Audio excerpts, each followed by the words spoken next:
Bonjour, je m'appelle Léa Gariepi et je suis conseillère en recrutement chez IA Groupe Financier. Aujourd'hui, mon Facebook Live va parler du CV. Alors, si vous avez envoyé des CV et vous n'avez toujours pas eu de retour, si vous avez un CV et vous souhaitez le maximiser, ou si vous n'avez pas de CV du tout, ce Facebook Live est pour vous. Je vais vous expliquer comment structurer votre CV. Je vais vous dire qu'est-ce qui est important de mettre dans votre CV et également ce qui est non nécessaire. Alors, pour commencer, comment structurer votre CV? L'important, c'est d'aller à l'essentiel, d'être concis, clair. On ne vous demande pas d'écrire un roman, donc une page suffit. Pour les gens avec plus d'expérience, ça peut être une page recto verso. N'oubliez pas que c'est la première impression que vous ferez à l'équipe de recrutement, donc c'est important que votre CV soit beau, épuré, avec une belle mise en page. Maintenant, ce qui est important de mettre dans votre CV, votre nom bien sûr, mais vos coordonnées également. De mettre votre adresse courriel, votre numéro de téléphone et votre adresse civile. Le recruteur va en avoir besoin à différentes étapes du processus de recrutement. Le courriel, on va en avoir besoin pour vous rejoindre dans un premier temps. C'est important au niveau du courriel de prendre un courriel le plus professionnel possible. Évitez les courriels comme j'aime mon chat à commercial@hotmail.com. Demeurez le plus professionnel possible. Le numéro de téléphone, vous allez en avoir besoin.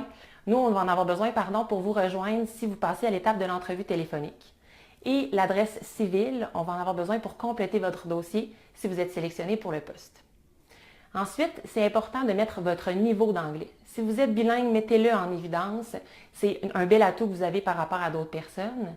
Si vous n'êtes pas bilingue, inscrivez votre niveau d'anglais et soyez honnête, ça ne sert à rien de le changer. On va s'en rendre compte pendant le processus. Au niveau de l'expérience et de la formation, si vous êtes junior, je vous conseille de commencer par votre formation.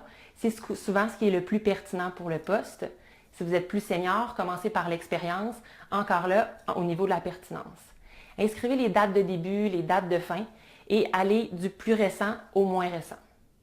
Au niveau de l'expérience, c'est important de bien décrire les tâches que vous avez eu à faire dans chacun des postes. Le titre, parfois, d'une entreprise à l'autre ou même d'un pays à l'autre peut changer. Donc, on a de la misère parfois en tant que recruteur à s'y retrouver. Concentrez-vous sur les tâches pour qu'on comprenne bien ce que vous avez fait. Et encore là, le plus pertinent pour le poste sur lequel vous appliquez. Maintenant, au niveau de la scolarité et des formations, si vous venez d'un autre pays, ça peut être pertinent de mettre les équivalences que vous avez reçues pour qu'on comprenne bien la formation auquel vous avez eu droit. Ce qui est important de mettre dans votre CV aussi, vos connaissances informatiques, les systèmes que vous connaissez ou les logiciels. Encore là, soyez honnête. Ça peut être pertinent aussi de mettre les bourses que vous avez eues, les prix que vous avez eus et peut-être aussi vos expériences de bénévolat. À compétences égales, c'est ce qui peut vous permettre de vous démarquer des autres candidats. Ce qui est moins nécessaire maintenant à mettre dans un CV, vous n'êtes pas obligé de mettre tous vos intérêts ou vos objectifs de vie. Concentrez-vous sur ce que vous avez fait, ce de quoi vous êtes fier. Également, ce qui est moins important à mettre dans votre CV, c'est vos informations personnelles, comme par exemple un numéro d'assurance sociale ou votre date de naissance.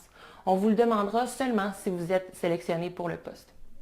Votre statut également civil, ce n'est pas nécessaire de le mettre, marié ou célibataire. On n'est pas obligé de savoir ça à cette étape-ci, jamais en fait. Sinon, une photo également, on se fait souvent demander si c'est important de mettre une photo. Ce n'est pas nécessaire à moins que vous appliquiez pour une agence de mannequins. En conclusion, n'oubliez pas que le CV, c'est votre première impression. Donc, c'est important de vous appliquer et d'aller à l'essentiel.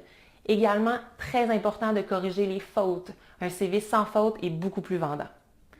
Sinon, on me demande souvent si c'est important de faire une lettre de présentation pour joindre au CV. C'est selon vous, c'est vraiment à votre choix. Sachez que parfois, en tant que recruteur, on manque un peu de temps pour les lire, mais si vous décidez d'en faire une, c'est important de mettre le bon nom d'entreprise, le bon titre de poste et le bon nom de la personne à qui vous vous adressez.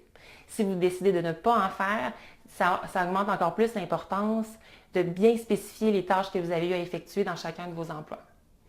Alors voilà, j'espère que ces quelques conseils vous auront aidé à vous démarquer au niveau de votre CV et peut-être à obtenir votre emploi de rêve. On se voit dans un prochain Facebook Live.